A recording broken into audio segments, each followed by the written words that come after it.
অল্পের জন্য রক্ষা পেলেন মানিকচকের বিধায়িকা। বিধায়কের দাবি, সন্দেহভাজন গাড়িটি প্রথমে তার গাড়িকে সামনে থেকে ধাক্কা মারে, পরে ঘুরে এসে পেছন থেকে ফলো করতে থাকে। তাড়া করে ধাক্কা দেওয়ার চেষ্টা।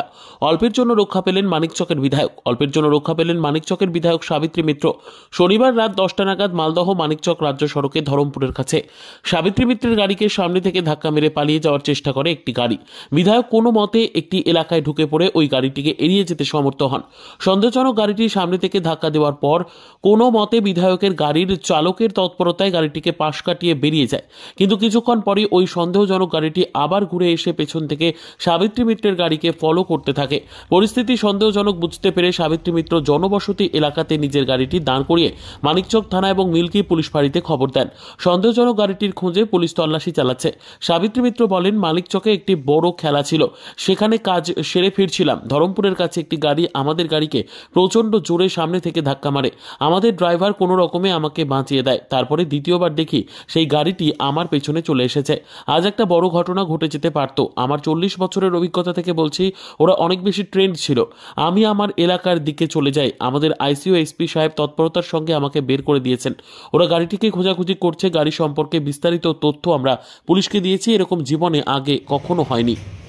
আমি যখন মানিকচক বিধানসভা কেন্দ্রে কাজ শেষ করে ফিরছিলাম, সেখানে একটা বড় ধরনের খেলা হচ্ছে, সেই খেলা শেষ করে ফিরছিলাম এবং সেখানে আসার সময় আমরা যখন মিল্কি ঢুকছিলাম, ঢুকার মুখে তখন একটা গাড়ি আমাদের গাড়ির সঙ্গে প্রচণ্ড জোরে সামনাসামনি ধাক্কা মারার চেষ্টা করলে আমার ড্রাইভার কোনো মতো বাঁকা করে আমাকে বাঁচিয়ে দেয়। তারপরে আমরা সোজা চলে আসি। তারপরে দ্বিতীয়বার আবার দেখি সেই গাড়িটা আমার সামনে। আইসিকে আমরা ফোন করেছি, আইসি সাহেবের সামনেও গাড়ি যাচ্ছে না, আমার সামনে আবার সেই গাড়ি।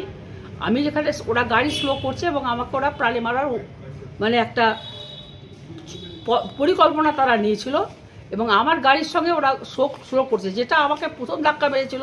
আমি ভেবেছি হয়তো কোনো রকম হতে পারে, চলে গেছে, কিন্তু সেটা হয়নি এবং আমার প্রাণটা সংশয়ের মধ্যে, মানে আমি আমার প্রাণটা নিয়ে আমি এখন ভাবছিলাম যে আজকে একটা ইনসিডেন্ট ঘটতো।